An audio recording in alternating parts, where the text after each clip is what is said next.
In 1929, the world capitalist system crashed. It crashed in most countries, but it crashed particularly harshly in Germany. So let me tell you a story about Germany. The Germans had a capitalist system of which they were proud, but they had also suffered, and that scared them. They suffered because in World War I, they lost, and a tremendous fine called reparations was put on them. So they not only lost the war, but they had to pay the countries that beat them for years afterwards. One result of this absurd situation of being defeated and then having to pay a reparation was that their economy blew up, and in 1923 they had the worst inflation that any country has ever had. To remind you, if you're not aware of it, in a period of 8 months, the German currency was called the Deutschmark, went from 4 Deutschmarks to a dollar to 20 billion Deutschmarks to a dollar. My mother was German. My mother lived through that. She told me the stories. Her father would come home from the store where he worked in the middle of the day for the lunchtime. He couldn't wait till the evening. He got paid in a bag of money at lunch for the first half of the day, ran home like a relay runner, handed it off to my grandmother, who ran to the store to spend it, because if you waited till later the afternoon, it wouldn't be worth anything. Prices were doubling every 20 minutes. Okay, that's an inflation. We haven't had that yet. That comes later. So the Germans were traumatized by losing the war and then by that great inflation. And they thought they got back on their feet from the end of the inflation around 1923-24 until the Depression hits in 1929. But that was too much. Suddenly to be thrown out of work, it became too much. Too much suffering in too short a time, too much of a damaging blow to their notion of the German people and all the rest of it. So they went crazy. And so they put their faith in a weird person, a person who was short and dark, and who believed that the people who were the greatest were tall and light. But who cared? Because he had a story to tell. What laid Germany low wasn't capitalism, wasn't business, wasn't the organization of enterprises, wasn't the bank. It was foreigners who had gotten into Germany, and we would be okay in Germany if we got rid of them. And that made sense because they destroyed it all. That's why we have to be told immigrants make crime. They don't, but who cares? It's a story. It pinpoints the enemy, the problem, the cause of our difficulties, and therefore the solution. Get rid of them. Ban them. Mexicans, Muslims, who cares? Make it up. And the populations in Germany were complicit with this. They hopefully thought, well, okay, I mean, maybe that's the problem, so let's get rid of those people. We don't know them, care about them all that much.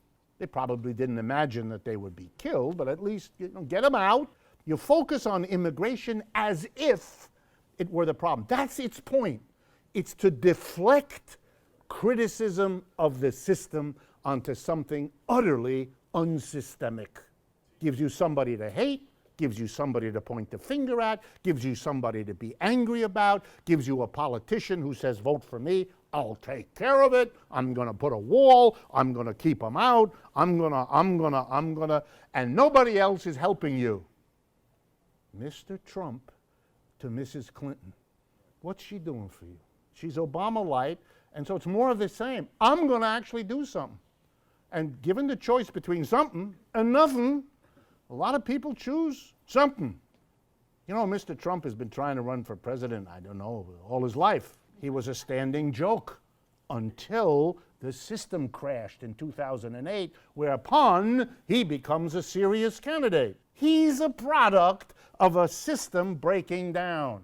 And every idea he stumbles on with Mr. Bannon to push this or to push that is his way of trying to be relevant in a time of disintegration. but it would be a catastrophic error of us to get into long debates about the TPP versus some other arrangement, or immigration versus not immigration. It's easy to show that immigrants do as much good as they do any kind of problem. Do they lower wages for local people? Probably. Do they create jobs for local people by buying a lot of stuff? Yeah. Do they rebuild the depressed parts of communities? Yeah. Do they keep the universities alive in this country? Yeah. They do good things, they do bad.